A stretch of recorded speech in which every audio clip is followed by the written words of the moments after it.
at that right there. Look at that head shake, man. Oh, man. That's what we came up here for. All right, I think we will kick this thing off in 3, 2, 1.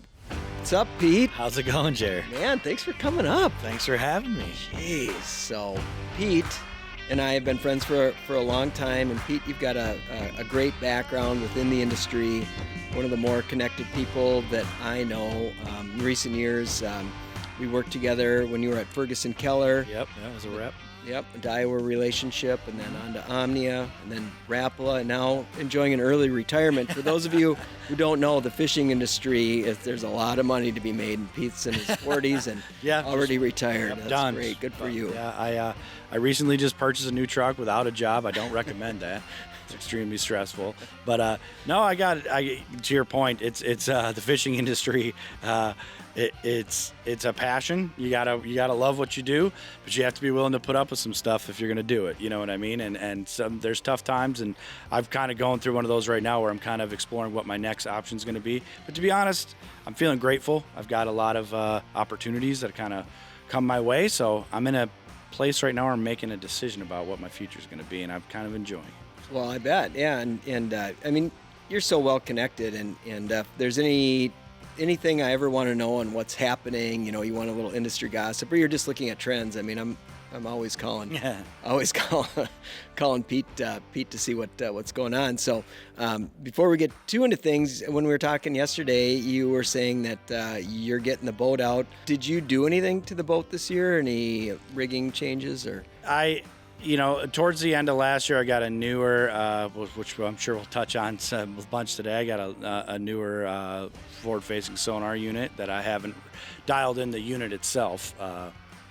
So that's a little thing. I'm also exploring taking the leap into that new EVA-style flooring. So I haven't done it yet, but I'm thinking about pulling my carpet off because I have a boat I've used the carpet enough that you could tell it might be time to replace the carpet, and I'm thinking about trying some of that new EVA flooring. So. Yeah, I fished with Doug Wagner a few years ago, and that was the first time I'd been in a boat that was rigged with that, and it's like it's comfortable. Yeah, I mean, it's nice. Comfortable to stand on, and whatever, blood, poop, whatever, spilled, whatever. Spray it right out, and yeah. it dries in minutes. It's cool. Yeah, though that'll be a fun little deal. And playing with some of the tackle that over the last month and a half I've been tinkering with since I've been unemployed. So retired Pete. So speaking of tackle,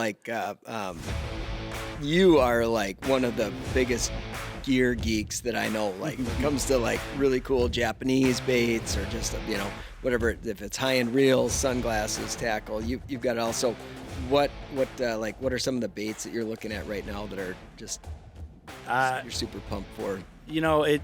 To your point, I get super excited about lures and I purchase way too many in the off season, like a lot of us. I don't even think you have to be a tackle junkie, as I'm been labeled, and I admit that I am. We buy a lot of stuff that isn't seasonally relevant because it comes into this time of year, and half the stuff I'm excited to use is not going to work for quite a while. Yeah. But we just recently got to see one of my angling heroes, Jason Christie, who I got a chance to fish with last summer. He just brought back a little old school for us. Like it was the second NPFL tournament. I think it was on Santee Cooper in South Carolina, and he had two 30-plus pound bags on a spinnerbait and just dominated the thing. And then just such an old school fashion with a big giant Colorado single-bladed spinnerbait. Really cool system how he set it all up with a really super slow gear ratio reel and a very heavy spinnerbait. Even though he's fishing shallow water, he's using a 3/4 ounce spinnerbait, but because it was so heavy, he could slow it way down, and he could just turn that big giant Colorado blade. Not in the realm of a musky sized Colorado blade, but certainly a lot larger than a typical bass angler would use.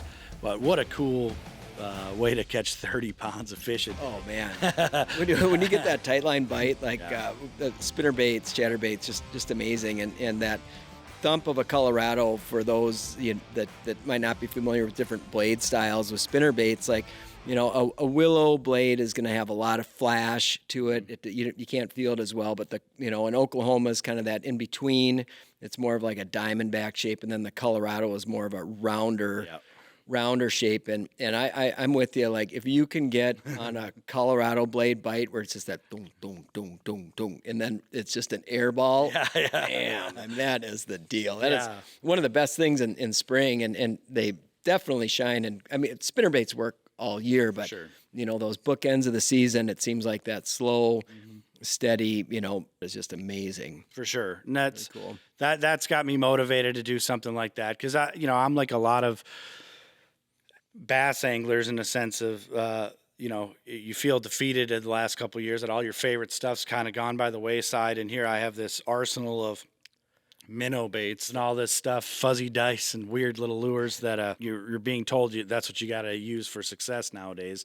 And to see that some of that old school stuff still absolutely plays, if you just focus on having fun and having success on the water the way you want to, you'll be all right. So that's what I'm looking forward to, is just getting a little bit old school and winding on a spinnerbait here in this cold water that we got right now. Yeah, man, it's cool. And in Minnesota, I don't know when this will be out, but right now, for those of you bass anglers in Minnesota, there is a bill in the legislature that would allow the DNR to have a continuous bass season. And the information I've gathered from the groups, don't quote me on this, but it sounds like they're still going to continue to push for a catch and release season through that Memorial weekend, so to limit tournaments or bagging fish in that pre-spawn period, and then have it open. So that would mean in Minnesota here we wouldn't have to travel to Wisconsin or North or South Dakota to or border waters to get our bass fix. Early in the spring, we'd be able to take advantage of that opportunity right here. And both of us, I know, of course, I do enjoy pan fishing, but bass in the spring, you get a little bit. A lot of us up here in the north have probably been catching crappies and sunnies for a month or two, just because that's all that's open and you're ice fishing for them. And so to get a chance to catch 2, 3, 4, 5, maybe a 6+ pound fish, that is a great opportunity. And of course, talking old school, there's a million different jerk baits on the market too. Like Rapala came out with that Maverick, that deep PXR Maverick last year, which I had great success on. But one of my all-time favorite lures, hands down, X-Wrap. In the spring. It is just such an insanely good bait, the size 4 and 6 for crappies. But then I'll be over in the Dakotas here in probably about 10 days. And I know that there's going to be X-Wrap and smallmouth mouths for sure. Yeah, the bait just works. It's good, I as you said, I'm a bait junkie. I've got a embarrassing collection of jerk baits, and most of them are in the high-end Japanese realm and all that stuff. But I've done some traveling and fishing with you myself, and to your point, there are a lot of times where that X-Wrap will outfish a $25 jerk bait. There are scenarios where it will, but the one thing that the Japanese baits have on a lot of our traditional jerk baits we have here is the beautiful paint jobs and the catch a fisherman thing to them. But tungsten transfer weights, and there's a whole bunch of stuff that can be an advantage for certain jerk baits. But to your point, day in, day out, to me, multi-species wise, the X-Wrap is unbeatable. The durability of the bait, the hooks it comes with, the hardware it has on it, will hold up better than any of the high-priced jerkbaits out there. So if you're going to go experiment this spring with a jerkbait, I do think that the best gateway drug into jerkbait fishing is absolutely the X-Wrap. Yeah, I can remember we were out. Pete and I used to go out to South Dakota to Francis Case. Shields has this university out there, and we used to hang out there quite a bit. And I can remember you losing $25 jerkbaits casting the riprap. On the shore, just walking down the dock with your head hanging because you're down $75 for the morning. I completely forgot about that till you brought that up. But the funny thing about that, for anybody listening that is a collector of crazy, stupid, expensive tackle, I bought some of the limited classic Bassmaster Classic release colored Vision 110s, and I brought them to the Shields U, which was around that time frame. And I was so proud that I had a couple of these special colored jerkbaits that you can't get anymore. And I lost them in the rocks right on the bank. We did another trip too, I guess, while we're down memory lane. Gosh, it's been a number of years ago, but we did a fly-in trip to, I believe it was Aikens Lake Lodge, and it was in Manitoba. It was cool because we got to fish walleyes. I mean, we did traditional walleye fishing, but we got to fish them like bass. Like we had some really cool visual stuff, cast into shallow rock piles with jerk baits and swim baits and this. But I can also remember that was another one of those expensive trips for you because you had just a really awesome selection of all these high-end Japanese baits, and man, did the Northerns really enjoy those. I was, and on a trip like that, I didn't care. That one was different. You know what I mean? I kind of went up there with the intention, knowing I might not come back with any of this stuff, but I'm going to go up there and see. Even if you're at your core a certain species of angler, like most people and myself, even at times, I consider myself a multi-species angler, even though, truth be told, 90% of my time in the water is targeting bass.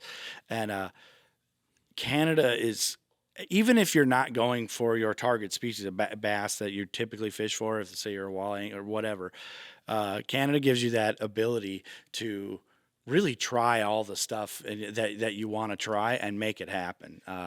And I don't just say that for the tackle, it's even the electronics, that kind of stuff is really, the fishing is so good that you get to kind of experiment and do all the things you dream about. A lot of that tackle you buy that you never get the experience of having any major success with it, and around your hometown. When you go to Canada, you look like a hero. And so I didn't mind losing them there. Yeah, well, that's one of the reasons I love going there. It's a real self-confidence booster. And it is. It is. Yeah, that's just a great point that you bring up. Is going to places where the fishing is good, and that's where you experiment, right? Like, it's not a secret that you could go to Canada and put on a jig and a minnow, or pull a spinner with a crawler and catch lots of walleye. Like that's a given, but there's so many great ways to do it. And that's how you can come back to your home waters and really have the confidence, because as we both know, and I think any experienced angler would agree, is confidence is hands down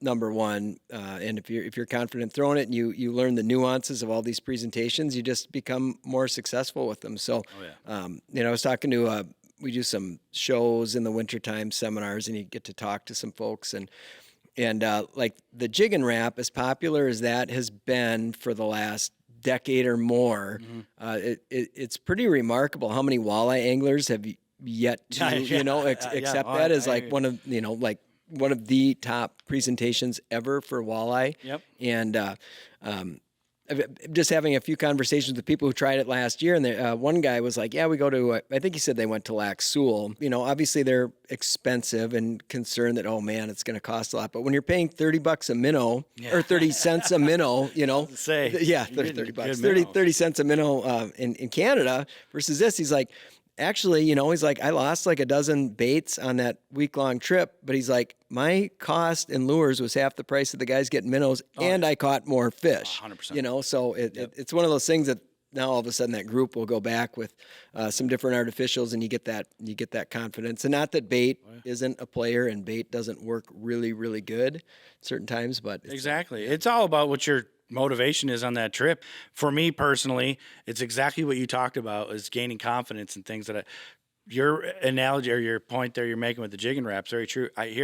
I'm a Minnesota angler. The jig and wrap is something should be in everybody's arsenal here in Minnesota, even multi-species wise a lot of times. But I bought jig and wraps like everybody else, watched all the shows about how effective a jig and wrap was, fished around the Twin Cities a little bit, trying to catch a limit of eater walleyes for myself. Struggled quite a bit, to be honest with you. My first trip to Canada, it was actually a second trip, I believe. Oh, yeah, I forgot about that trip we did. I actually brought it up to you guys. I'm like, hey, show me this jig and wrap deal.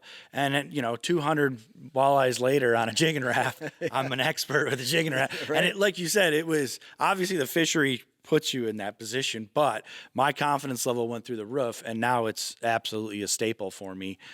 If I'm going to go target, if I want to harvest some walleyes and have some food, that's like probably number one. If I can get on over top of them, that's what's going to get deployed. Yeah, it is absolutely an amazing bait. And it was kind of funny, like while we're on the topic of the world of artificials for walleye, I know you go to Lake Vermilion too, and a good friend of ours, Luke Ronastrand, one of the musky gurus out there. Well, Luke and I went to Vermilion and we fished for crappies and walleyes, and it had been a really good jig and wrap bite up there, and we were struggling. We caught a few fish with it, but we actually were experimenting with different stuff, and there was this was kind of one of those cool things. Like Luke brought to my attention a couple of years before that, we were fishing walleyes again, but we were trolling at night, and he was like, when you come up here, he's like, couple baits, like make sure you've got like a BX swimmer,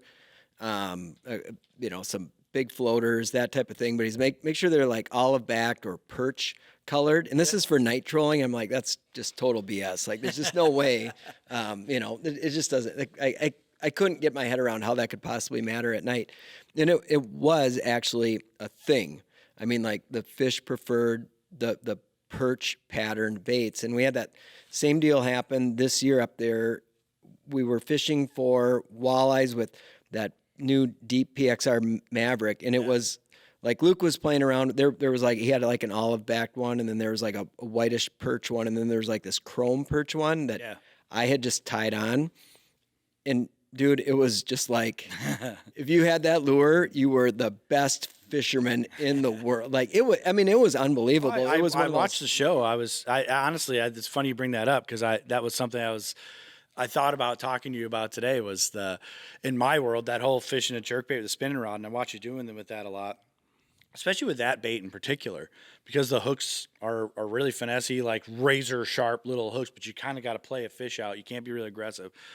But I'm a jerkbait fisherman, as you know. I like to fish jerkbait. So I've watched your organization, your group, your circle deploy a jerkbait with a spinning rod more than anybody ever. That doesn't exist in most circles or most places. Yeah. Like a jerkbait is just not fished on spinning tackle typically. The more I think about it and I try and really break it down, it almost makes more sense to fish it with a spinning rod. Typically, I'd have an argument for you to say, like, well, why are you doing that? It's less efficient or whatever. But my gut is you're not worried about your landing percentage or anything like that, or playing the fish out or anything, because the rod should help you fight the fish a little bit better with lighter line, and you're able to play the fish out a little better with a spinning reel to protect those light wire hooks that are on there, and your landing percentage would still say high. What is it about the spinning rod and a jerkbait? I mean, especially to me, that when I saw that it was deep Mavericks and you had a spinning rod in your hand, like for a bass angler, that's like, well, that's completely off and left. Oh yeah, they'd look at you like, oh, you're nuts. This guy's going fishing for the first time. Yeah, today. exactly. Yeah. So I fish both, and it ends up, like so many things in fishing, it just becomes a personal preference, and you kind of feel like you get good at it. Like I do fish, like if the water's really cold or the fish are super sluggish, I do like fishing a jerkbait on a bait caster with fluoro. I just kind of feel like it dampens the action a little bit more, and whatever subtleness it gives the bait. Where, with the spinning setup, I feel like you can thoughtfully do that. Or if you're just fishing normal, it does tend to make the bait be a little bit more aggressive if you want it to be. So, but there's definitely a system to it. The reel is a big part of it. It wasn't long ago that in walleye world, 1000s, 1500s were like a thing, and now 2500s then became standard. And it's like all of a sudden you use a 3000 size, and you're like, oh, maybe I should try a 4000 size. The means in which you can pick up line is just so efficient. With the spinning reel, and like Daiwa has some of those XH reels in their line too. So it's actually a higher geared spinning reel with that big spool. Yeah. So, I mean, when you hit the bait, you can barely turn that handle, and you're tight on the slack. And then the line is a big deal too. So we use Suffix line, and there's the Pro Mix braid, there's the 832, there's the 131, there's the Nano braid, there's the Revolve, and all those braids have different characteristics. But for me, I personally like that 832. It is a high-end line, but if this makes sense, it's like a denser line. Mm-hmm. And so if you're fishing a line that's like too light, that like a Nano braid or the new Revolve would be, the wind can grab it, and you're getting line wrap on the tip all the time, and it's super frustrating. But that 832 is a little stiffer, it's denser, it doesn't respond to the wind knots as much. And then you put up, I use a 14-pound fluorocarbon leader on it, just tied with an Albright, and you can really jam on that thing. And the other key with that, I would say, is that you want to have your drag loose. So like when you're hitting the bait, and you almost always want to be hitting the bait on slack to get the bait to hunt, if that's what you're trying to get the bait to do. You almost want that drag to slip like one click when you do it, because you don't want to, with that braid and spinning setup, like hit a fish with those, razor sharp hooks and just crack them, and then you're cutting and you're not getting purchase. So, it's insanely interesting to me, because I've been around you guys enough to see it in action, and I still have a hard time wrapping my head around it. And I think it's just one of those things, almost like left-handed bait casters. You know what I mean? Like, people get so passionately angry at the world of bait casting because there's not a lot of lefty out. Or it's getting obviously better year over year. It's 10% better or whatever it is now. But, if you grew up doing it one way, that's the way you did it. And yes, it does make sense not to switch hands and blah, blah, blah. There's all sorts of arguments there. Just do what's best for you. And that's just the best way to do it. Exactly. One last thing I'm going to say about that system, if you're going to try jerkbait fishing with a spinning rod, would be that the rod is a really big component of that. So, I personally prefer a 6'10", and I like a medium power with an extra fast action. So if with that system, if you're fishing a rod that's too slow, meaning the blank is flexing further into the midsection, you're not going to be able to make the bait hunt as well as you can with a tip that's more responsive and bending closer to it. But you still do want that flex in the midsection. So there's a sweet spot with it. So we're a Croy house here, so for me, they make that, and Legend Elite is still my all-time favorite series that they've got there. But it's in Legend Tournament Bass, it's in Legend Tournament Walleye, and that's the same rod that people are using for snap jigging. Some guys like it for jig and wrap fishing, but it's a really versatile stick for that. So the idea that braid to a leader is there. I know for myself, I've adapted braid to a leader even in a lot of casting situations, which most people don't. But my lighter flipping stuff, docks, a lot of stuff I do braid to a leader on a bait caster. But specifically with a jerk bait, I don't.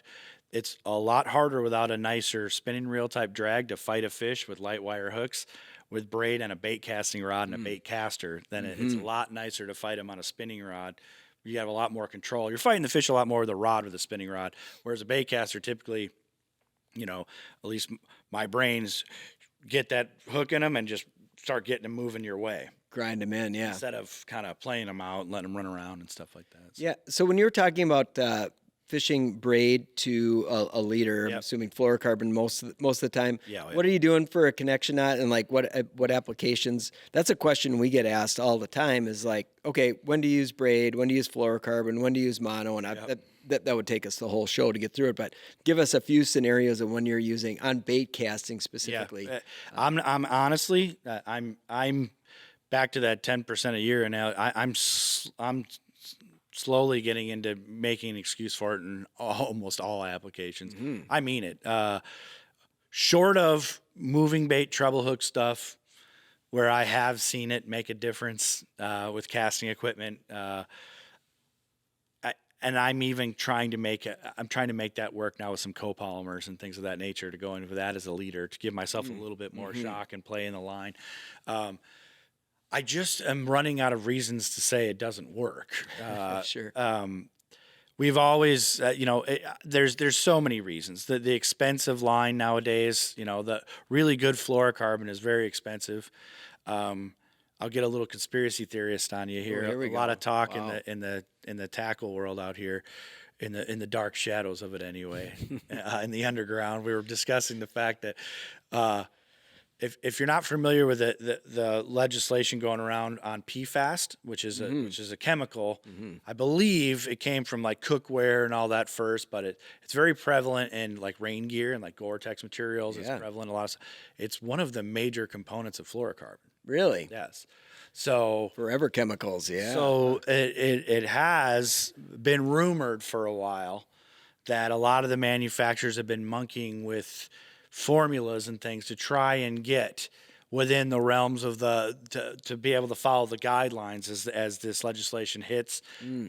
I believe Minnesota and Colorado are a couple of the first states where it falls into play. Other states are falling in later. Almost all states are going to get into it, but it's on a timeline.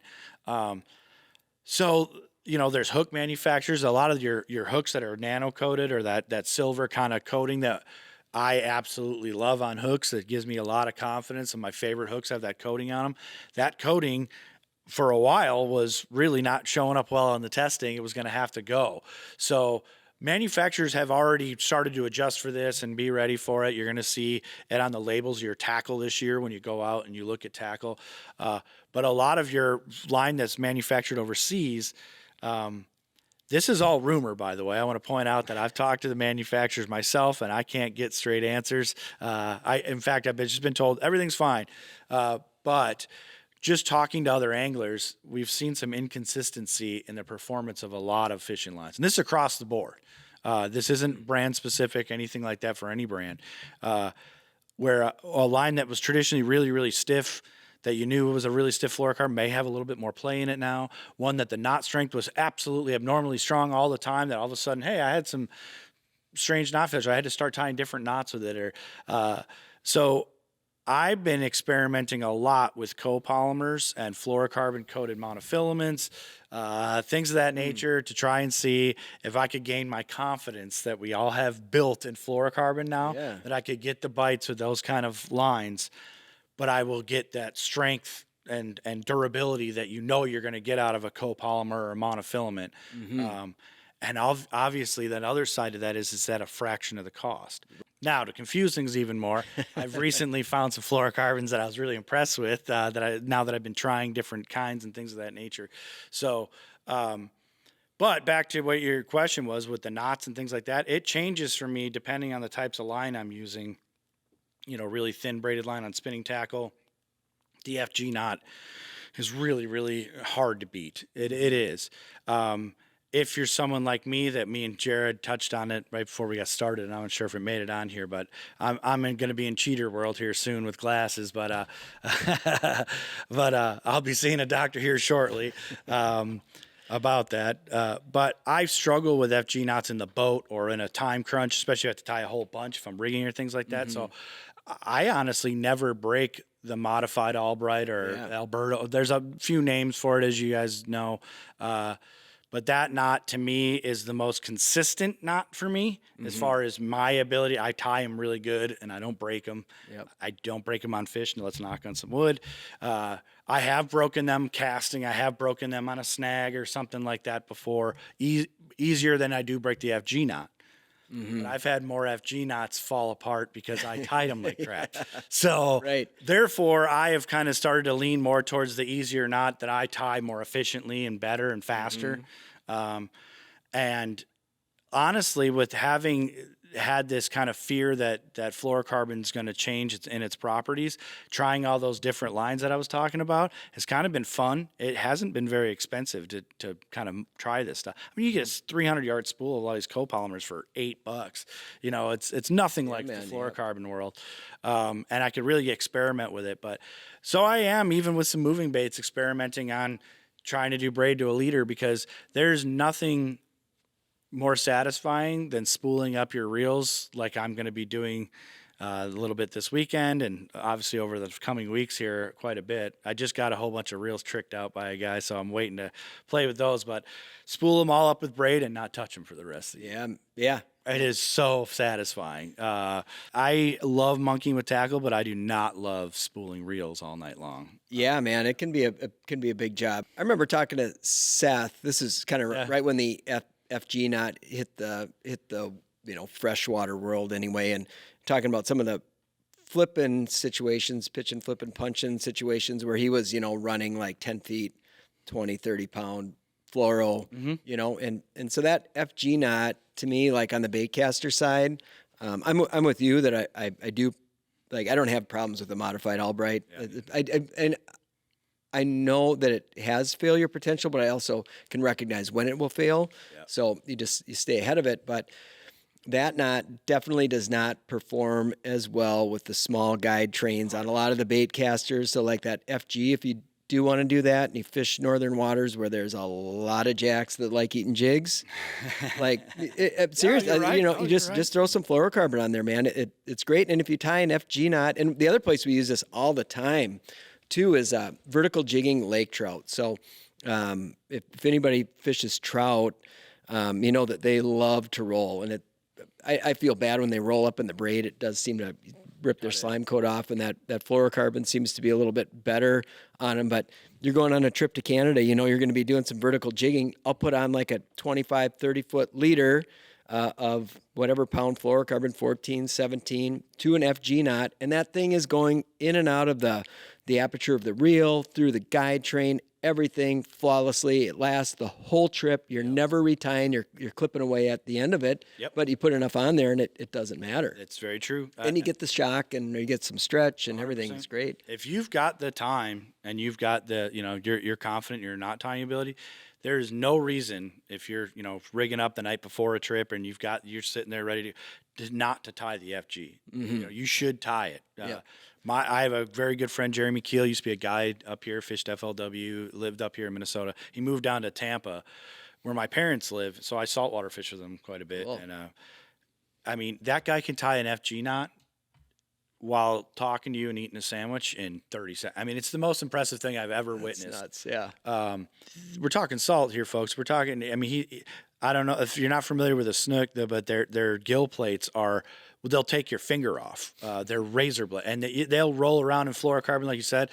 You need to have the fluorocarbon leader on the braid there. You have to, otherwise the braid's just non-existent. They'll knife right through it. And to watch him tie those knots, it makes me feel bad about myself as a person.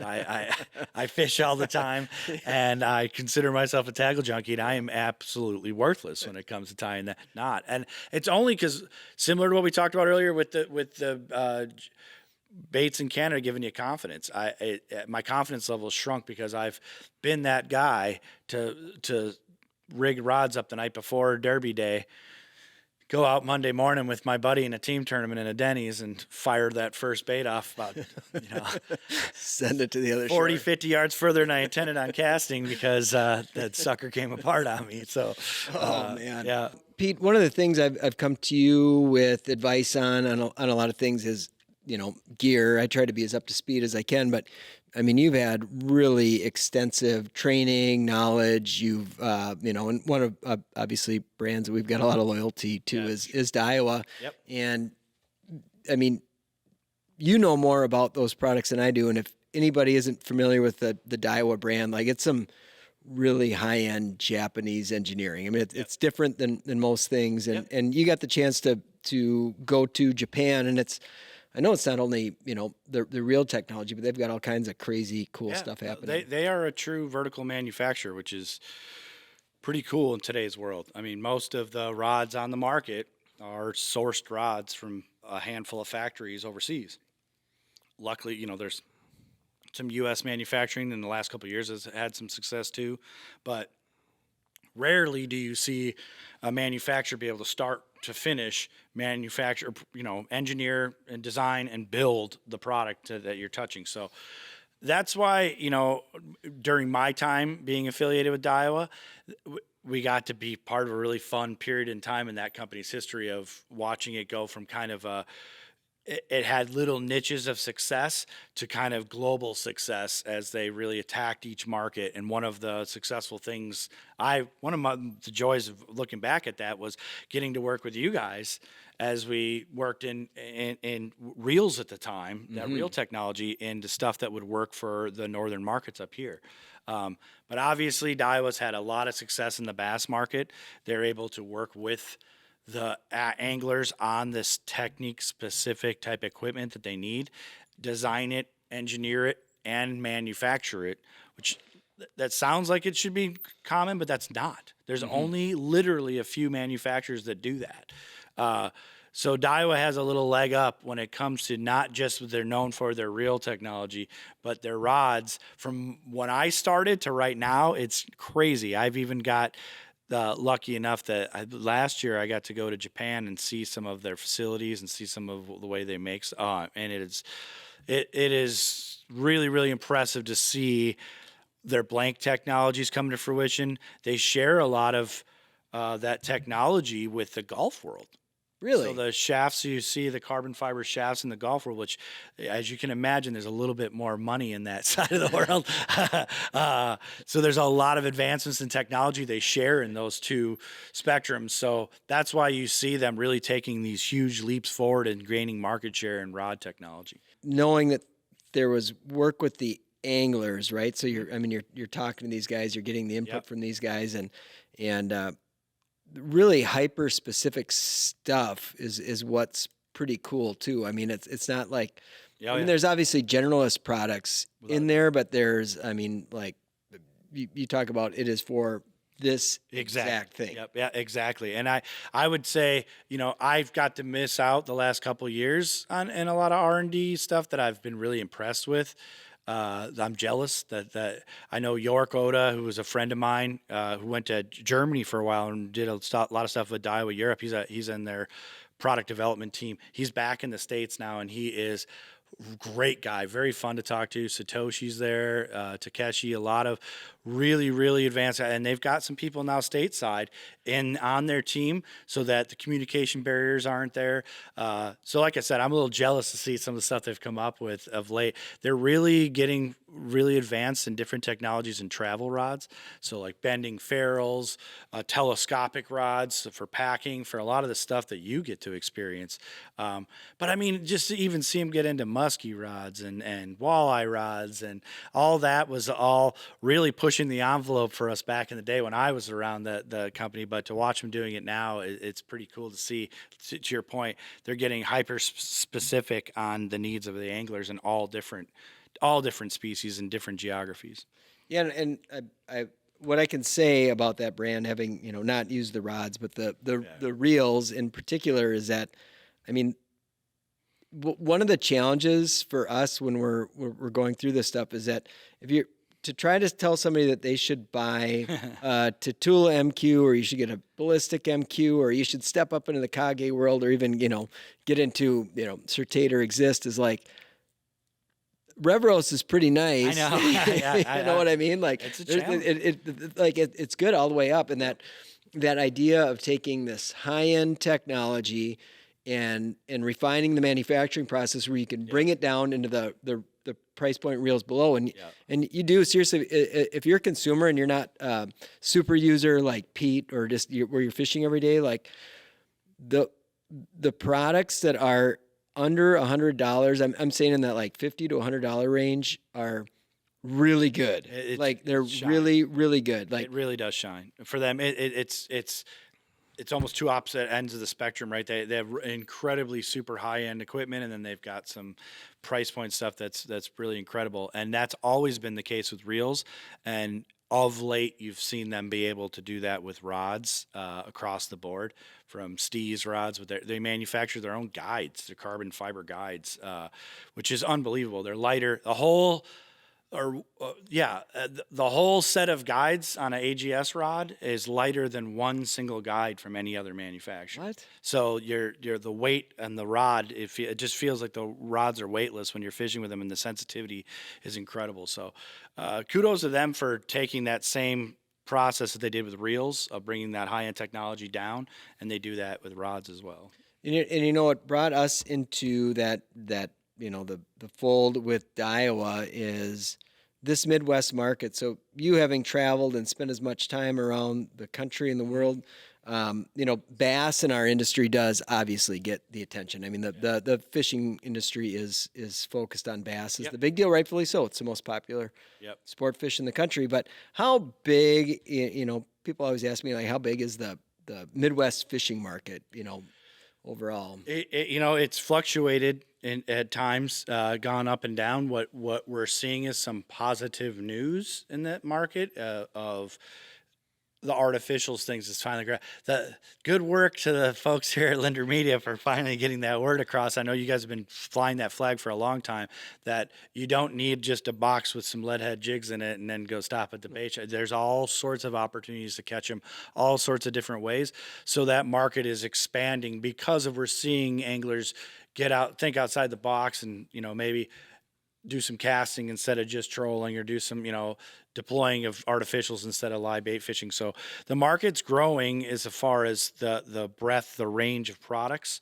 And honestly, back to the bass thing you were talking about, the Midwest market had always been sort of, dominated by walleye and panfish and the, big pike and musky segments and things like that. But we're seeing now other species playing as well. Catfish is gaining in popularity, and bass fishing in the North. It's not a smallmouth thing anymore. Yeah. The largemouth opportunities are incredible. So, and there are specific techniques that shine more in the Midwest market. So the Midwest market as a whole can't be pigeonholed the way it was at one time of lead-headed jigs and, trolling stick baits. There's a lot more to it now. Yeah, there is. It's the bass fishing. Kept circling, but talking about spending time in the South, and when I saw what some of those fisheries were even 15, 20 years ago, I would be like, man, it would be tough for me to really be as fired up about fishing as these guys are, being a northern bass angler. And those guys just thought that we just had terrible bass fishing because we didn't have 10-pounders, which we don't have the size, but we have the numbers of quality fish and fisheries, and all of a sudden those guys came up here and they're like, oh yeah, you were kidding. Like, it's the amount of opportunities up here, it's not even close. I've taken anglers from all over the world fishing up in our neck of the woods, and the habitat is incredible. The natural fisheries we have, they produce much more habitat for these fish to grow and in numbers, than a man-made reservoir typically does. But it's incredible as you travel around the country, and I've learned to love fishing in all different forms and aspects, all different types of fishing. You make the most out of where you live, and you can make it an event. I mean, it's funny to me how I still even have walleye anglers up here say to me, bass fishing's so easy. It's so, it's so, and you want to say, go to Lake Lanier and go catch some 4-pound spotted bass. It's walleye fishing on super steroids. It's literally what you guys have been doing, but it's even harder. But you catch these insane psychopath spotted bass that fight like a smallmouth, but you have to deploy your walleye tactics. It's really cool stuff to just, to keep your mind open and as you travel around the country and take advantage of all the opportunities that cross your path. Well, circling back to the Seth, Seth Fighter is a pretty big name in bass fishing. Just a character. I love Seth. And character is the word. Yeah. And I can remember having conversations with you, and early on you're like, that guy is just gonna dominate, and that's kind of you two have been kind of two peas in a pod for a long time, and why don't we dive into a little bit about kind of what's happening with Seth out there right now? And I want to talk about where I'm going with this conversation is that, Seth is an incredible angler. Yeah. We just had Fothergill win the classic, yes, Gussie won a couple years ago. And so, the northern contingent seems like, us Yankees weren't necessarily players in that space for a long time. Yep. And now we've got some pretty heavy hitters in the space. Yes, we do.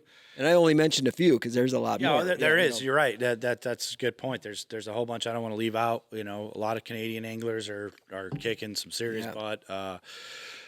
New York kids. We got the Alec Morrison's a scope wizard out of like the Champlain area. That kid's unbelievable. Maybe one of the most deadly live scopers there is. There's a great character if you love the characters in bass fishing or any competitive angling. There's a young kid out there named Kyle Patrick. Give him a follow. He is a genuinely funny person and an exciting person to root for. But to Jared's point, a lot of these anglers coming out of traditionally not bass tournament heavy areas, we're seeing the front. But I think this has been a slow burn that's been coming for a while that I think anglers like me and you have saw coming for a while because of the movement in youth angling that started happening at 10 years ago. That really, really started just coming on where the competitive bass angling just got more and more popular even in the North Country. I can take that down a really controversial path. that the big wave that's happening now with the youth coming in and doing so well, including Easton, who, by the way, congratulations. I'm a big fan of Easton's. We do talk a little bit. We're not really close or anything like that. He's a lot younger than me, and but we have chatted a bit. Doesn't need cheaters, you're saying? No, he's a different age group. So he's friends with a lot of the younger guys that used to work for me, actually, at some of my previous stops in my career. But I'm insanely proud of what he did. And I think he's one of the best anglers that I genuinely will tell you right now, this classic victory is just the beginning for him. I really do believe we're going to see a year that's for the books is coming, that he's coming like a freight train. Yeah. And that leads me back to where I was going with that was the electronics have really closed the gap on experience and time on the water and things that we called Brandon Polnick back in the day the prodigy, because he was this kid that was going up against all these anglers that had all of this immense experience over him. They knew the water bodies. They had the networks. You know, they know every fisherman on every body of water around the South. And you're fishing all these bodies of water, and this kid's from Idaho. He has no business competing with them, and he was able to come in and compete right away. Well, that was a rare thing, hence the name the prodigy, because that shouldn't happen. Well, we're seeing that happen now on a regular basis, because let me tell you something. The difference between having Kevin Van Dam's waypoints, which you can't get, but let's say you could buy them and go to Kentucky Lake, one of the lakes he's dominated, or having a live scope and you get one or the other. Let me tell you what's more important right now, that live scope, because you know where fish are. You are fishing for fish. You are casting to fish. I'm oversimplifying it because I try with mine and it doesn't seem to work out the way I just explained it. It's really hard. But if these young kids that have this drive and this work ethic can combine that with the new tools that are out there as far as electronics go, they close the gap on these Southern anglers right away. It's sword versus sword right away versus knife versus sword or gun versus sword.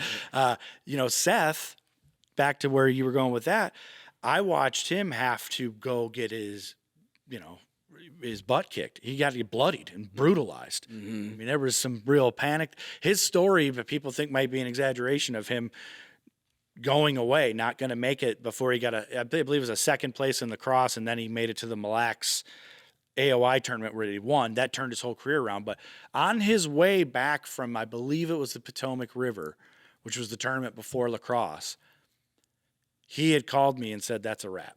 It was an emotional phone call. The two of us got emotional. It was, Seth had borrowed my equipment. He borrowed vehicles from us to make it to tournaments. He had blown power heads up all over. He was fishing out of the oldest boat on tour. He had a several-year-old motor with 1,800 hours on it for an outboard. And a two-stroke in those days was a lot, especially the 300 hours from one of those guys is 10 years in boat years to all of our boats. Like they just stab them all the time, so they're getting run hard. He was broken, but it took a couple of years, but he had that work ethic and that drive that he closed the gap over time with effort and just that open mind, and he learned new techniques, learned tidal fisheries and things that we don't have any exposure to with just time on the water, which I hate to sound my age, but that's romantic to me. That's fishing. Sure. That's the cool thing about fishing to me is I can't learn about Rainy Lake or Lac Seul unless I go to Lac Seul and Rainy Lake and spend some time with somebody that maybe knows the water, and I have a tough day and then I have a great day and you get that reward and all that stuff. Now, if I were to go to Rainy Lake, I wouldn't make a cast till I physically saw fish and my lure in front of their faces, which is different than it was. So like I said, that gap has been closed. The speed, the time you needed with experience in the water. So a lot of our northern anglers that don't get to fish all year are able to close the gap on and be more on even ground with anglers faster. But also they're being exposed to southern fisheries and tournament fisheries at a younger age because of collegiate angling, because of, it's not weird anymore to jump in your truck and drive to Kentucky and go fishing. When me and you were coming up, that was an immense trip. We had the Atlas out. The Rand McNally. This is really true. We did. Yeah. Believe it or not, guys, there was no, even cell phones. Like there was a whole, there wasn't, and chips, navigational stuff. Yeah. All this stuff was just coming into play when I was coming up into angling. And I just think, I look at Seth and I have so much respect and admiration for him. He would drive to the St. Lawrence Seaway and drive hundreds of miles out into a lake trying to just figure stuff out, where a lot of that information's out there now that closes the gap for northern anglers. So I just think basically we're not geography pinned down anymore to where you're going to be good. You know, it's a blessing that we have that ability to be good on the water everywhere we can. But me and you've obviously sometimes have different opinions on it and sometimes see it the same way. There's also a price you pay for having everybody have access to the good fishing on a body of water. Obviously, there's a lot of questions out there. It's a super complicated issue, and it's emotionally charged. You know, in Easton's case, like I don't know how you could criticize that. Like this is a guy that is using the tools that are available for him, and he maximized that use. Like, good for him, man. The other choice for him is a competitive angler. Remind you, take him out of just a fun fishing, I'm going to catch a limit of crappies for my family, and I want to do it every day, 3 times a day. He's a competitive tournament angler. And he basically made it so that he doesn't spend 3 years going into credit card debt and bankrupting his parents. He got really good and worked really hard and put himself out there and made it, you know, to the highest heights with the same tools everybody else had, and has had longer than him, and probably have more expensive versions and more of lioscopes than him and all that kind of stuff. He is a world-class angler. And the thing that I think luckily a lot of the locals around here pointed out that have known Easton and his father for a long time, they were competitive and kicking people's butts way before lioscope. Like, he's one of those kids that you just basically, he was already hitting them out of the park. You just gave him a corked bat or whatever they're talking about now with the bats and baseball. But he's one of the best with it. And as long as that tool's available to everybody else, I root for him. Keep kicking butt, dude. Keep kicking butt. Again, coming back to the complexity of the topic, where, when, how. And so I think a lot of anglers, myself included in many situations, like just to what you were hitting at there, is there's all these intangibles in fishing, whatever it is. It's the element of surprise, it's the shoreline, it's this exploration, it's maintaining this mystery of what's out there. So like, you know, there's a ton of value to me in that, and that's probably why I love Canada. You know, so much, is it's that exploring.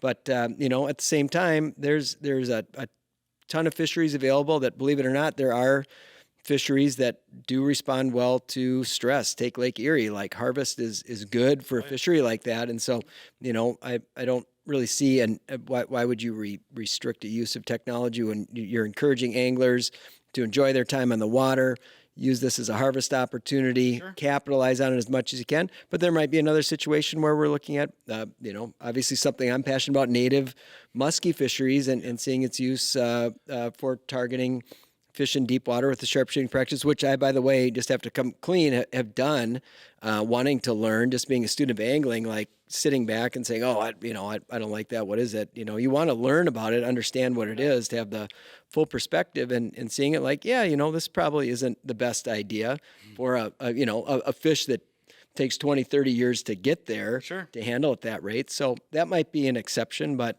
again, the topic is so complex that it really requires a lot of thoughtfulness, you know, to make any real decisions on what's going, you know, what the best usage of it is, you know.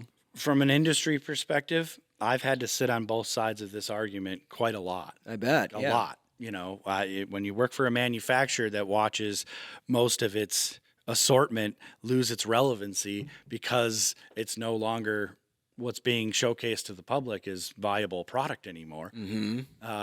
That's a big damn deal. It's changed the way people fish competitively anyway, 100%. Now, I thought it would take much longer for the core casual angler, the harvesting groups of anglers, like the crappie anglers and walleye anglers, to catch on to it. I mean, it's funny. My father was just in town visiting me, and I went out to have a beer with a couple of his buddies that both, my dad's a golfer, not an angler at all, doesn't even follow this world that we're all in a bit. And I was surprised that two of his buddies, both are casual, they both go to Canada every year. They're both, so they even were aware of some of my exploits. They were aware of some of the topics you've been dealing with MN Fish there. And they both said, well, what's the difference between this thing and side imaging? What's the difference? There is an immense amount of, I really thought that would be the case kind of across the board, but what I'm seeing is people are learning about it at a faster rate. That is a little bit concerning to me, to see how much, if you get exposed to it at all, people are going to jump onto it. So I do think there's some responsibility we owe our fisheries to stay on top of this and learn more about it before, I am not a fan of legislating before we know the answers and before we know what the effects are going to be, and before we know, because I'm hearing from Japanese anglers and stuff like that in Japan it's already kind of lost a lot of its luster. I have heard of fisheries where a lot of people say that the scope it has affected the fishing so much that it's really not as big a player as it once was. We're seeing a little bit of signs from the tournament fishing world that, there's the people that are shutting it off and not using it are having minimal success now, and they're starting to get in there and play against the guys a little bit. So maybe it is changing, but to me, there's still so much green grass in front of that technology of it being able to get even better and get more accessible to more anglers. The more it gets more accessible price-wise and ease of use, it could really, really do some serious damage to the forage bases of, I think bass fishing, I am a fish hippie, that I do care. I'm a catch and release person. I'm not, I do care about the fisheries quite a bit, but I watch the other species get harvested at a high rate, even on my home lake, Lake Minnetonka, and the bass, 99%, they're getting let go. You know what I mean? Right. There is some die-off at tournaments, and I don't want to see that. It's not. It makes me ashamed when I see them floating around in the marina where the weigh-in was. I want everybody to box them and put them back out on the lake, and hopefully their rates are better. But a little bit of that, to me, is not half as bad as what we could do to a crappie fishery or a musky fishery that are much more fragile, and these things can get hurt by this technology in a fast and in a short amount of time. So I just hope we're doing. I'm happy to hear that people like yourself are getting involved just to learn more and get some actual data and some studies in around it, so we can make educated decisions on it. Yeah, and that's the hard thing. And when we look at data on it, of course, I've got a science background, and I'm interested in science, but I do, I'm not trying to question science, but I guess I'm trying to question the lens we view this from that makes it so difficult to answer. So, for example, you could be, some of these guys that are really good at crappie fishing, right? Like they might have caught 50 crappies in a day, and now they catch 4 in a day, but they're all 15 plus inches, right? Yeah, so what is that? Is that bad? Is that good? You know what I mean? Like, so it's just different, right? So it fundamentally changes angling. We could know what was below the boat in real time with the flasher. We've been able to know that for a long time. Let it out. And to your point about side imaging, somebody asked me this the other day.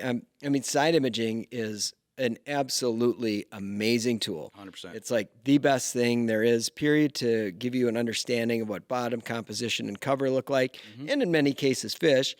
I always tell people the real difference is and was when you're looking at the two, right? Side imaging shows you what was there, could be a fish. Forward facing is showing you what's actually happening on a both a vertical and horizontal plane. Oh, yeah. So, to see it, to look out at the open water and go, man, I wonder what's out there, and maybe you plugged along trolling and had some success here and there. Now you can understand. It's really cool. It teaches you a lot of stuff. But yeah, back to your point, when you know everything, and so kind of like you being this fish hippie, so to speak. I really do appreciate the art of angling, and I've always appreciated the exploring. But that's my view. I mean, that's obviously subjective. It is. So. That's what I try and be careful of. Is exactly what you said. Is be subjective. I know I have an opinion. My heroes were different types of anglers, and they have there's a. I hate to keep using that word romantic, but there's a real. I love the fact that fishing's confusing to a lot of people, and it takes a lot of work and a lot of time to understand the nuances of all this different stuff. And I'm proud of I've fished in Japan and all over the world. I've fished all over the place. And to me, I see this a lot like golf or baseball, where you have these nostalgic people and you have these parameters built to keep the purity of the game there. If in golf, we can make that sport 1,000 times cooler, in my opinion, if we let, the drivers that hit the ball 500 yards, and the pin should move around, and you should be able to take a UTV or ATV down the fairway doing wheelies and race to the ball. You should be able to do all this kind of stuff and be a lot funner to watch. But there's a purity to the game, and people want to keep it the way it is. And so they walk and they take, they do all this stuff that seems archaic. In baseball, they make them use a wooden bat. It's a hot topic right now. I don't know if any of you have seen it in the sports world. I just barely caught a little bit of it, but they're already talking about more implications on bat technology with baseball now because they're hitting so many home runs. They have wooden bats just because of nostalgia, and they want to keep the sport preserved, because if they had new technology with aluminum bat, they'd be crushing home runs all day long and hitting 120-mile-an-hour fastballs.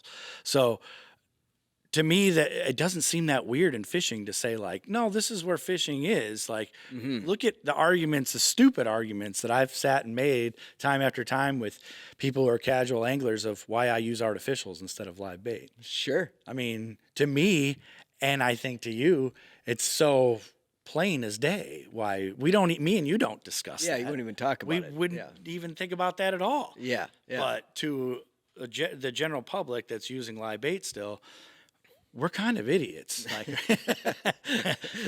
we're skipping we're making it harder for no damn reason. Yeah. Now, obviously, I believe we make it easier because we have advanced the artificial so much, but there is a time and place where live bait wins. Oh, no doubt. I'll tell you, in saltwater right now, for the little bit of time I get when I go down there and I got one day to fish, I'm all about having some live bait there, because if it ain't biting anything else, I want to catch something before I go back home.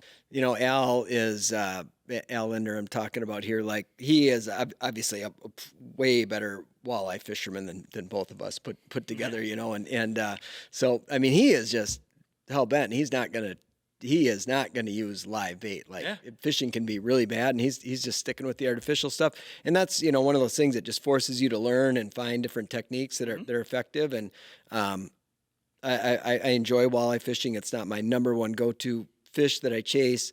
So if walleye fishing is tough, baby, give me the leeches and give me the worms, I mean, that's just it. Another angler, just you bringing up Al Linder, who's my hero, and how I got obsessed with fishing. Another angler that I looked up to immensely, I worked with him at Cabela's. He's very, in the fly fishing world, he's a legend, and just in angling in general, in my opinion. Greg Lonke's his name. He's just a world-class fly fisherman. And if you were lucky enough to know Greg, you got to fish all year while everybody ice fished. You could go down the river in his jet and stuff. And it was just incredible angler. And he's a fly fisherman in the middle of Minnesota, fishing the Mississippi and the places up north and all that. He's fly fished all over the country, I'm sure, but he's known around here by everybody. Dahlberg, everybody knows him, and it's fun to fish with him. Oh, I bet. And he tells the story of the day he was crappie fishing with his fly rod on the river, and he brought a buddy with who fired the live scope over the side, brought a portable one, and was like, they're over there. And he was like, get that thing out of my boat right away. To him, it wasn't, this is early on in the whole technology thing. To him, it was just black and white. That's not fishing anymore. I'm out here to enjoy my day and to track them down myself with rod and reel. Yeah. So one of the things that I've been advocating for is, like, there's a cultural thing here too, right? So there's a science, there's a data thing, and again, we have to be adaptive in this. But there's a culture of anglers that do like this old school opportunity. And I think what a lot of these guys, and myself in some cases, are arguing for is that I want to make sure that there are still opportunities where it's not an arms race with technology to catch fish, sure. right? Yep. You know, and like the BWCA, those who aren't familiar, Boundary Waters Canoe Area in Minnesota, is one of those areas where there's limited tech, and people, you know, view that wilderness experience as a high value opportunity. And so I think those opportunities can be scattered across all over, but you know, this is again the complexity of this, the layers of you know, usage modification. It just becomes really complicated. And the end of the day, you really want people to go out and have great fishing. You do, you know, and so it just goes round. Like you said, round, it's a complicated thing. We're not going to solve it today, me and you talking about it, because this is how complicated it is. The last bunch of stories I've told and everything, I have one on my boat. And it's going to be the first thing I look at this weekend as I break my boat. I'm going to go look around and see where fish are. I'm not even going to be able to angle for them, but I'm going to enjoy trying to dial that thing in and learn how to use it better. Because there's the devil's advocate on the other side of it. If you think this thing is just this tool that you put on the front of your boat and you become the greatest angler in the history of mankind and you can destroy everybody who's good at fishing, good luck. Yeah. Because it's way harder than you think. Well, especially if you get wind or current or all these other there's so many factors to this that it is hard. Now, where me and you are on the same page is I just think it's very foolish to not realize the power of it in the future if we don't understand it better. Yeah. Because once it gets easy for a dope like me, game on, I'll use it. Yeah. So, yeah, right. Well, yeah, and once you do use it, like it's nearly impossible to not use it. You know, like of course I'm a user of it too, but you know, in this Musky thing right now, as we're going through that, like, okay, so here I am saying, you know, let's not sharpshoot muskies, or that's at least what I believe. I think it may be having negative impacts on some of our fisheries. So should I just then not use it, period, this year? Or you know, you know what I mean? So you're going through that thing, and then you have this level of like, well, I kind of feel like a hypocrite because I've done this. But I guess what I'm trying to say is that, like, my experience with handling muskies, for example, is that, like, you know, when you deal with a fish, like the health of the fish in the net, like this thing's doing good, but you know, all of a sudden you get these big fish in these different habitats, and they're, you know, kind of lumbering on the surface, and they're sitting there and they're taking forever to release, and maybe they're fine, but then there's a dead one over there, and you're like, oh yeah, you know, clearly this is not a great thing. And often when these new technologies come out too, or this is from my point of view, that you really don't understand the implications. If you're a student of angling, like, you're just so driven to learn and figure this stuff out, and like, I want to get good at this, I want to figure it out. And then, you know, and then it takes that moment of reflection to go, oh, okay, yeah, I really understand the implications of this as the technology proliferates within the angling community. Like, yeah, sure, it's fine for 2 or 3 people probably to do this, not a big deal. But if this is the users at large, probably not. So again, it's very specific. It's very subjective. There's emotions involved in all of these things. So in terms of topics in angling, I think it is the most difficult one to go through thought exercises on and try to really understand what the best outcome is that, again, keeps people fishing, selling fishing licenses, allows for the most opportunity, but then maintains a quality resource into the future. Yeah, without a doubt. I mean, I'm on all anybody talks about. I'm on all the boards and forums, and it's brutal. I mean, because we now see fishing leagues where it's banned completely, and they're gaining popularity, and there's people behind it. But not to say it again, but there seems to be an age line there. There seems to be a group of people who are behind it that are my age and up, you know, and then everybody younger that seems to say, get over it, man. Yeah. You know, you put 250s on boats. You started doing all this stuff to change fishing long before they got their tool, and now we're trying to take it away. So I'm open for the argument, but honestly, it's something I think you should say out there, because I don't think it's as common knowledge as you might think, and I don't know if you know. But from a bass angler's perspective, you know, a lot of my circle of friends in this state, in the area, around the country, that anywhere there's muskies around, I should say. I don't think really understand kind of the fishery as a whole, right? Because my exposure, right, it's kind of like you know, like when you talk to somebody who doesn't bass fish at all or understand bass fishing, they tend to say things to me that I'm like, oh, how do you not, you know, bass are dumb, you know, they're easy to catch. And you're like, I catch 5-pounders all the time. It's like, oh, you do? And then they show you all the pictures of the 2-pounders I catch. And then, you know, there's so much people don't understand each other's fishery. Being a Minnetonka angler, right? That's where I get to spend most of my, especially when I'm working a lot. I spend most of my time there. I see them all the time, right? It's not uncommon for me to see 3 or 4 in a day, right? Not always the biggest ones anymore. There was a period of time, seems like it's going through a little bit of a shift where I'm seeing a lot more smaller ones lately. But a lot, I see them all the time, especially now with the new electronics and stuff. If I'm checking offshore structure, it's almost like you can almost call areas where you're like, well, one of these 3 rock piles is going to have one on, and they're there, you know, and they're around, and they see. How fragile is the fishery? You know, because obviously I'm seeing it from a jaded point of view where a stocked lake that gets pressure, but it seems to be able to handle the pressure. It seems to anyway. But I know that a lot of it to the musky anglers is letting those older fish succeed and grow and get to their extreme sizes. You know what I mean? What are you guys hearing out there that's concerning to you about this? You know, like what is it that, because I know from a bass angler's perspective, like I'd say, you're going to get your guys at a weigh-in, right? At a Denny's that sit around and say, every rock pile I hit today, I hooked a muskie on a football jig. You know, they're all over the place in here. We have now witnessed with my own eyeballs, so I don't want to even hear an argument on it because I got factual science behind these eyes, even though I need glasses, of muskies eating smallmouth off the bed. I've watched it with my own eye. We all have now on Minnetonka. Boom, crush them off the bed. Now, I don't want to get upset about that because there's plenty of bass in the lake. The lake is a bass fishing factory.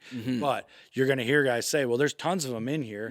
Why do we need all these special regs to take care of the muskies? Musky fishing has been, if you've been involved in the battle in Minnesota here, like, I mean, I would basically call it prejudice against the fish for, you know, a number of years.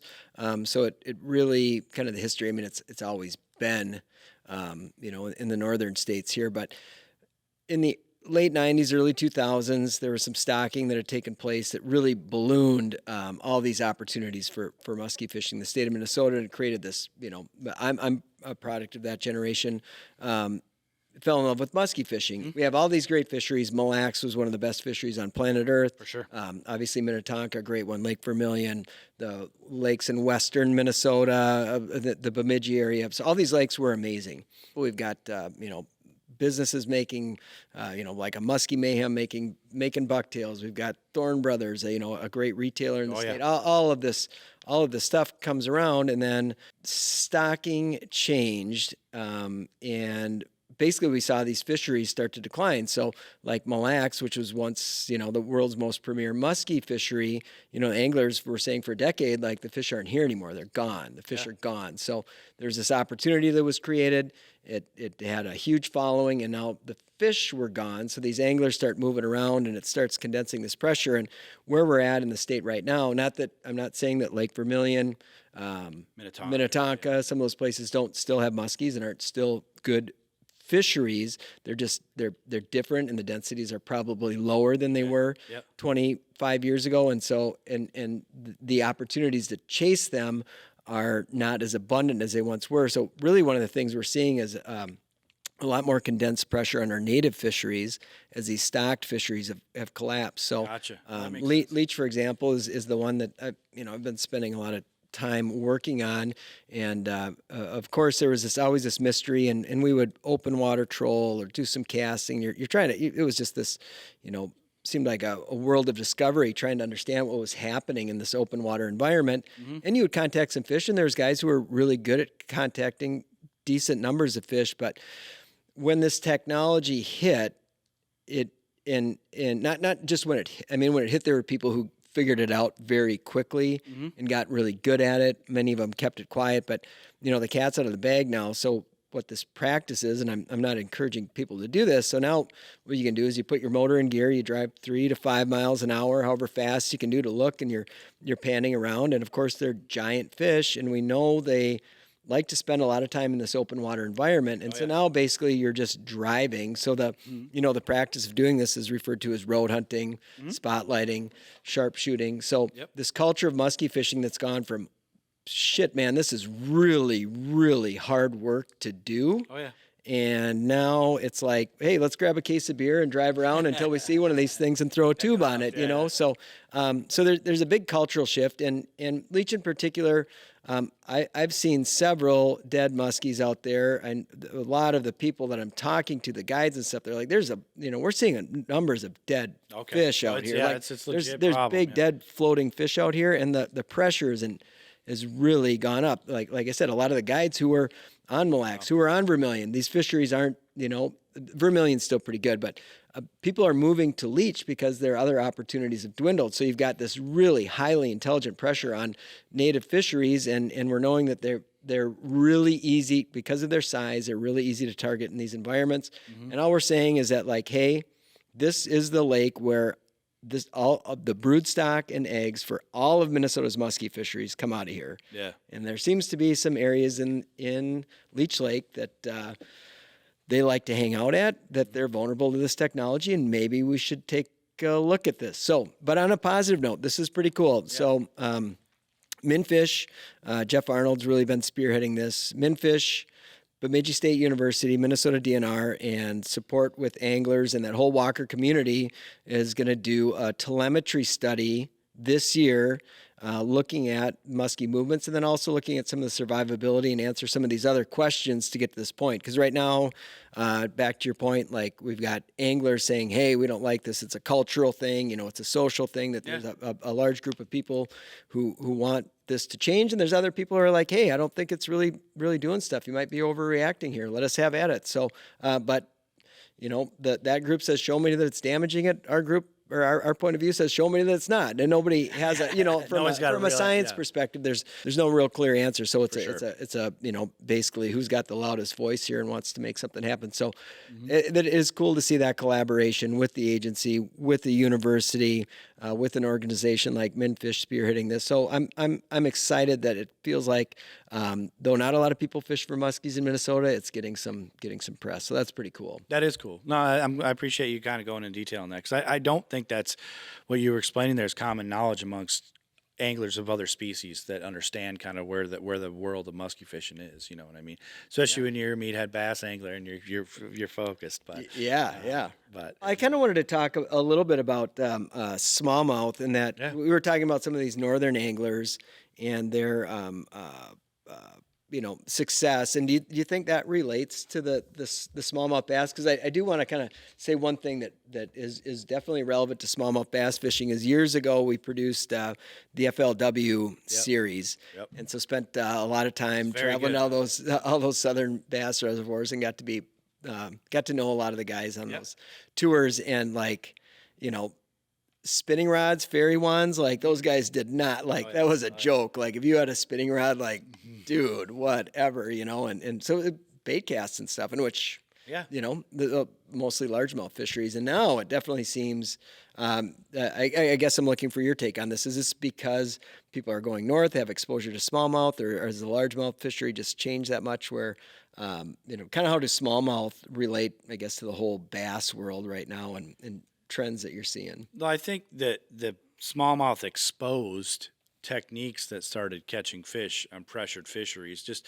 this, even before the smallmouth thing took off, your tackle generally was downsized when you smallmouth fish versus largemouth fishing. Generally, obviously, they'll eat a glide too, but technically, you were using smaller stuff for smallmouth, and you needed that spinning gear to deploy those tactics.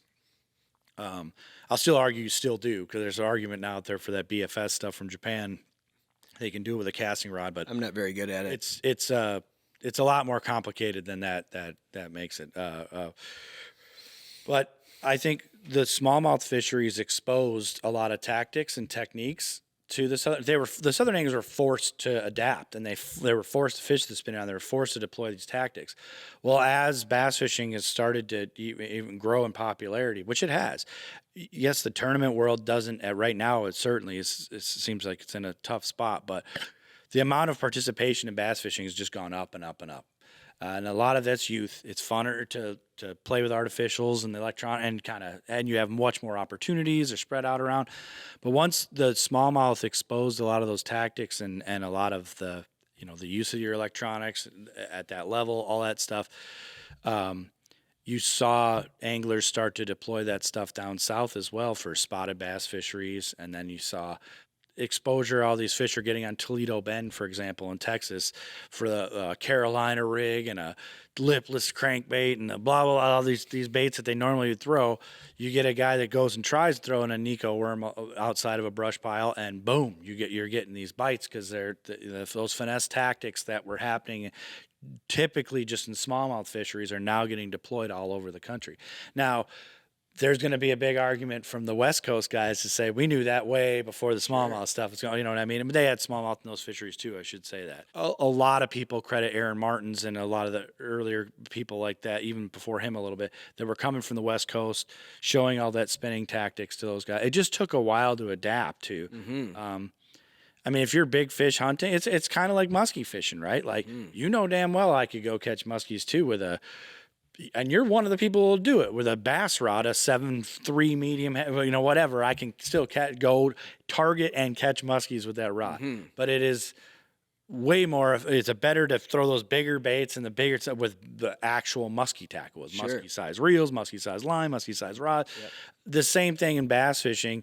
I think a lot of those people in Florida that view bass fishing as going for 10-pounders or a Texas trophy bass fishery on Lake Fork, they're going for big ones. Yep. They're typically not going to bust out the spinning rod unless they got into some sort of tournament situation where bites became critical, and catching pressured fish, spending more time on a fish became more important. Spinning tackle just became more prevalent all over the country. It was just an exposure, I think, of tactics. And I think smallmouth just exposed more people to those tactics. And it seems, obviously, the smallmouth are becoming a lot more prevalent in a lot of our waters, and they're growing. They're getting bigger, and they're showing up in more bodies of water. I mean, look at Kentucky Lake. I mean, this is a body of water that within the last 10 years has been written off as dead and gone, much like Lake Erie was at one point in time. The fishery is dead and gone. Gone. No more tournaments, no more people fishing it. It's dead. Now it's a smallmouth fishery, and tournaments are getting won on smallmouth bass out of Kentucky Lake. So it is a great time to be a smallmouth angler because, like you said, like they're showing up in more fisheries where there was some, there's more, they're bigger. Like they're just obviously a great fish, and that's cool for you to kind of bring that back around. And it does seem like these techniques, it's kind of one of those principles in angling that there's just these concepts. Jimmy talks about this all the time. It's like a walleye doesn't know that a Ned rig is meant for a smallmouth bass, right, but a smallmouth bass didn't know that was meant for a largemouth in Kansas. You know what I mean? Like, so these principles carry over into so many different places, and the finesse thing is definitely super, super cool. Before we wrap this thing up, I want to touch base. It sounds like you last couple of years have been heading up to Lake Vermilion. Mm-hmm. What an awesome place, man. Like I told you, you've known me for a long time. I fancy myself. I mentioned this earlier. If you come to my house, I have a fishing room, like most nut job fishermen. I have a room that's all dedicated to fishing. My literature and I have all the old In Fish and Linder's Angling Edge DVDs and the whole library. I'm that guy. I have all that stuff. I fancy myself a multi-species angler, but my opportunities really around my home when I fish most of the time has been bass fishing, and most of my network has been in the bass market. So I really did miss out. I moved to Minnesota when I was in my early 20s. I'd gone back to New York, where I was from, in upstate New York for a little while. And sadly, in upstate New York, I didn't fish. I had an uncle that fished Lake Ontario. He was a salmon angler. And I got to fish with him once or twice a year. And that was about all my exposure was to fishing till I hit my late teens, early 20s. And I moved to Minnesota. And I met a friend that had a cabin, the Gladwins and the Hans family, and they took me fishing at their cabin, and I got exposed to walleye fishing. And I was hooked from that point on. I did the typical Minnesotan thing where it was like I'd wait months on end to go fishing. You know, like I'm gonna get to go in a few more weeks, and we're going up to Brainerd, and I'm gonna go fishing. You know, I ended up working at a Cabela's where everybody was angling every damn day. They were going and fishing for whether they were musky guys, smallmouth guys, but largemouth guys. They were anglers of all different styles and types and everything. And I just fished with everybody and got exposed to everything. But it was all really localized to where I was. Just that's about the amount of money I had back then. I couldn't go anywhere. I was just fishing around home.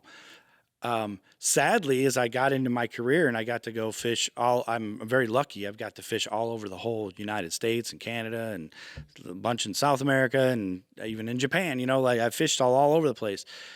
I didn't really get to explore all of Minnesota's opportunities that much. So it's been kind of my mission the last few years to be knocking off bucket list stuff for me. So it was the year before last. I officially fished all the Great Lakes. So I've caught fish on all the Great Lakes now. Cool. And that was important to me. I wanted to get that done. But I sadly had not fished Rainy or Vermilion. I've been to Canada several times with you.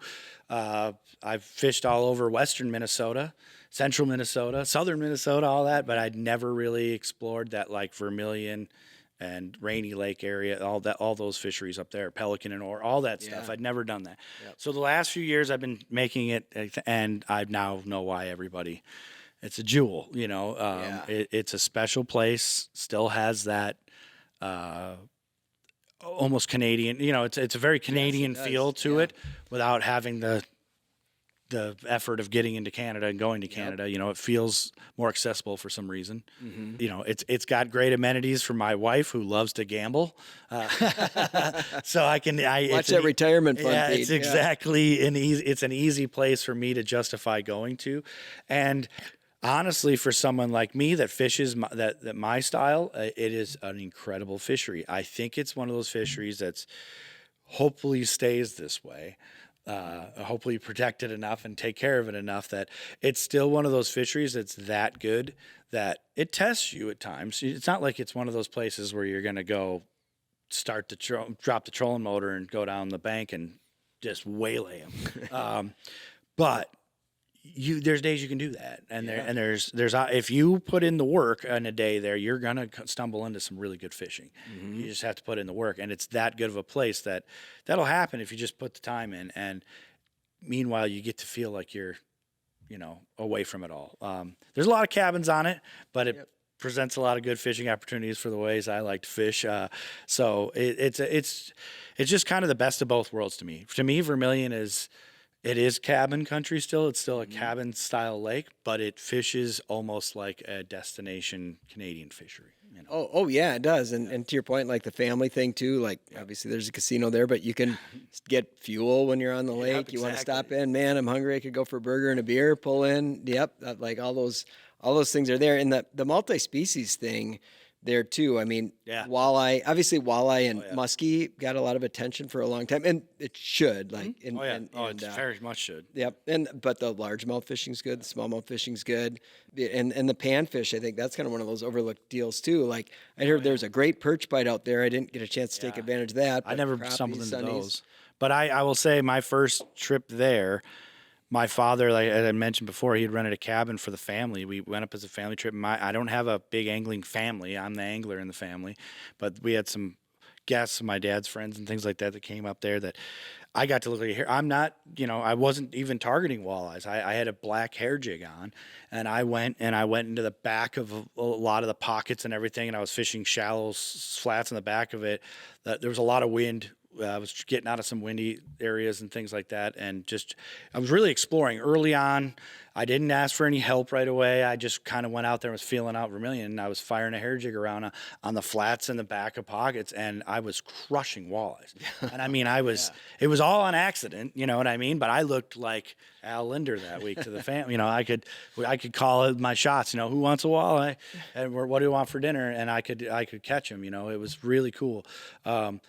And yet here I was fishing the walleye type spots and catching smallmouth. You know, it was it's a really cool and unique fishery to me to be, you know, inside Minnesota's borders. You know, if you haven't been to Vermilion, you absolutely should check it out. But you know, each side of the lake fishes different. Oh, yeah. And then like the best way I can describe it is like the density of habitat it's remarkable how much water there is to fish. Like you can look at some lakes, I'll use Leech as an example, which is an amazing fishery. Oh, yeah. By volume, it's much bigger. But when you just look at the spots on Vermilion, just the way it's laid out with the fingers and the islands, it's just a different animal altogether. And what's really cool about it to me was it was a lot less intimidating to navigate than it would be typical fisheries that are like that other place. Like it lays out like a Canadian fishery, a little smaller. Obviously, it's not as vast as Lac Seul or Lake of the Woods or something like that. But it was not intimidating to navigate with today's mapping and things of that nature. So it did provide a ton of fishing opportunity. I could get away from people if I wanted to. It's still a big enough, vast enough body of water that you can have that Canadian experience, like I said, where you can run off and kind of find yourself in the back of a pocket by yourself. Yeah, and it is an amazing fishery, Pete. And we have kept you for a long time. Appreciate you making your way up here and burning up that precious time in retirement.